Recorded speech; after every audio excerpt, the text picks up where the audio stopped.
إن الحمد لله نحمده ونستعينه ونستغفره ونعوذ بالله من شرور أنفسنا وسيئات أعمالنا من يهده الله فلا مضل له ومن يضلل فلا هادي له وأشهد أن لا إله إلا الله وحده لا شريك له وأشهد أن محمدا عبده ورسوله يا أيها الناس اتقوا ربكم الذي خلقكم من نفس واحدة وخلق منها زوجها وبث منهما رجالا كثيرا ونساء واتقوا الله الذي تساءلون به والأرحام إن الله كان عليكم رقيبا يا أيها الذين آمنوا اتقوا الله وقولوا قولا سديدا يصلح لكم أعمالكم ومن يطع الله ورسوله فقد فاز فوزا عظيما يا أيها الذين آمنوا اتقوا الله حق تقاته ولا تموتن إلا وأنتم مسلمون أما بعد وإن أحسن الحديث كتاب الله وأحسن الهدي هدي محمد صلى الله عليه وسلم وشر الأمور محدثاتها وكل محدثة بدعة وكل بدعة وكل ضلالة في النار وقال الله تبارك وتعالى في كلامه أعوذ بالله من الشيطان الرجيم من همزه ونفخه ونفسه بسم الله الرحمن الرحيم فويل للمصلين الذين هم عن الصلاة يسهون الذين هم يراءون ويمنعون الماعون وقال الله تبارك وتعالى في القرآن الكريم واعبد ربك حتى يأتيك اليقين وقال النبي صلى الله عليه وسلم أول ما يحاسب به العبد يوم القيامة الصلاة وإن صلوا فلها صالح عليه وإن فسدت فسد سائر عليه رواه الطبراني بالأوسط وقال وصححه الحديث الله أكبر لا إله إلا الله الله أكبر الله أكبر ولله الحمد اللہ تعالیٰ نے ہر قسم کی تعریف کبریائی بڑائی تمجید تحمید تقدیس اس کے لیے دیکھ دیتا ہے اور بندہ اپنے نبی جان محمد رسول اللہ صلی اللہ علیہ وسلم پر ایک سلام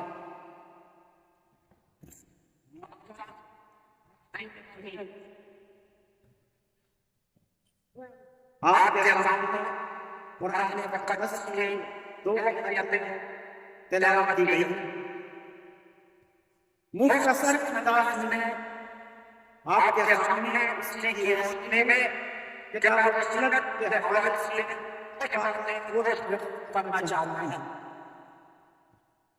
اللہ تبارک و تعالیٰ کا کتنا احسان عظیم ہے کہ رمضان مبارک مہینے تک ہم کو زندہ رکھا اور اس مہینے کے روزوں سے رات کو قیام سے قرآن کریم کی تلاوت سے اور توبہ استغفار کرنے سے اپنے آپ کو یہ اللہ کی تعریف اور تمہید اور اس میں تمہید تقدیس اور اس کی بڑائی اور کبریائی معزز حاضرین آج ہم یہاں عید کی نماز کے لیے عید کی نماز ادا کرنے کے لیے حاضر ہوئے ہیں اللہ تعالیٰ کو بیٹھنے کو اور خطبہ سننے کو فرمائے رمضان کے مقدس مہینے ہیں ہماری مسجدیں بھری ہیں اور نمازی دلچسپی کے ساتھ نماز ادا کرتے رہے قرآن کریم کی تلاوت کرتے رہے اللہ رب العالمین ان کی نماز کو ان کی تلاوت قرآن کو ان کی توبہ کو ان کے ذکر و اذکار کو اللہ سے تو کو قبول کرنا چاہتے ہیں اور قبول فرماتے ہیں معزز حاضرین لیکن اسی کے ساتھ ساتھ دکھ بھی ہوتا ہے اور درد بھی ہوتا ہے کہ اتنے بڑے معظم